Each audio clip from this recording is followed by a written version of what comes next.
2 of her nephews senselessly murdered on the 4th of July of this year. Please welcome Miss Denise Williams. Yeah! All right. Occupy the hood. Yeah! We're doing something good. Occupy the hood. We're doing something good. Occupy the hood. This is amazing. This is amazing. Thank you, members of Occupy Boston, for your support and kick-starting us. Sometimes you just need a swift kick to get it started. You know, we've been sitting around too long, behind closed doors, talking about something needs to be done. Somebody needs to do something. It's us that has to do something. There's a few people here, Jamal, Paris, Evangelist Collier, Pastor Dickinson, my brother from the nation, that you see all the time that are on the front lines. But it's going to take all of us. All of us. I've been working with youth in this city for many, many years. And I'll tell you, July 4th changed a lot for me.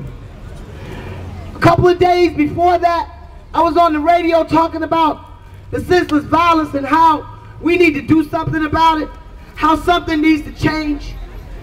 Practically begging people to come outside their doors, practically begging people to come to the table to talk before it comes knocking at your door. And on July 4th, my family and I went to a cookout, just a family cookout we have every year.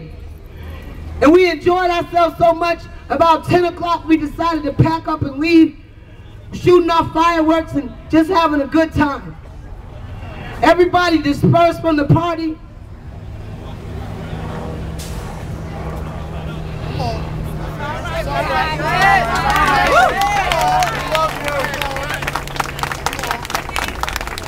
It's 5 o'clock in the morning. There was a knock on my door. One of the loudest thumps I ever heard. I'll never forget it.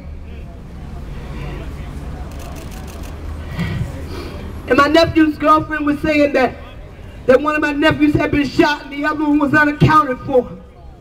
I couldn't breathe. I couldn't think. It was just like everything was gone out of me. You know, and I put my trust in God. That's who I put my trust in, right?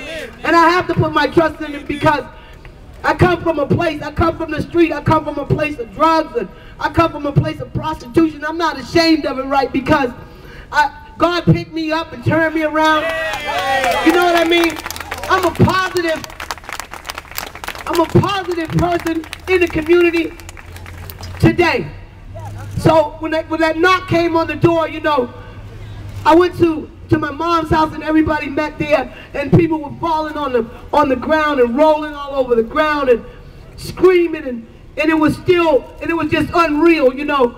It was just like, you know, it just has to be somebody else. It can't be us.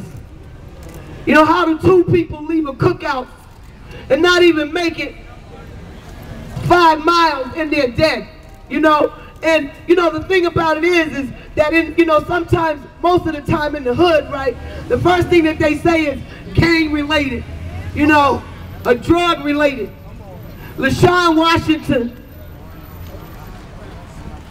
worked 2 jobs, had 4 kids, and took care of them.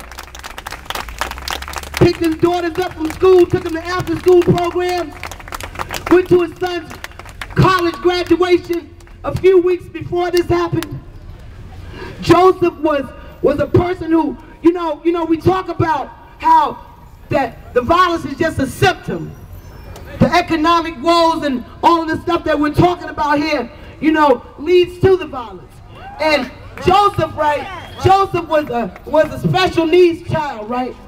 And at birth, he didn't have oxygen on his brain, and he had always been special and been in special needs schools, and we tried to tell the powers that be, the system, that he needed help, and nobody listened. Joseph had just gotten out of jail 2 weeks before he died. I went to court before he was sentenced and tried to explain to the judge that he didn't know what he was saying. He had threatened the probation officer that he was going to blow up the courthouse. He didn't even have 10 cents to buy a book of matches, right? But they wouldn't listen. Nobody listened. He just fell through the cracks, and they just treated him like any other person who knew what they were doing. He had probably the mind of maybe a 10-year-old. And he just went in and out of the system, in and out of the system, and we tried to convince him. And even in the situation of their death, you know, we believe that he might have yelled something out of the window. People didn't understand. He looked like you or I, but he didn't think like you or I. So senselessly, they died on July 4th. And since that day, right, I have not stopped. I have not stopped. I will not stop. Because I don't want anybody else to have to get that knock on the door. And you know, just let me say this. If you can sit outside an outdoor cafe in the South End at 1 o'clock in the morning and drink cappuccino, and you don't have to worry about getting shot, then you can't tell me you can't do something in our community where we have to be concerned when our children leave in the morning for school, when they go to the corner store, that they might not come back home. So there's going to have to be some conversation about this, and we're not going anywhere. Occupy the Hood is not going anywhere. We are not going anywhere. Mr. Mayor, I'm not putting you down because you've done some work, but you got a whole lot more you need to do. First of all, you need to listen to us because our young people are dying. So we're coming to you and we're asking you to sit down with us and talk to us and hear us so that nobody else has to get that knock on the door. Yes.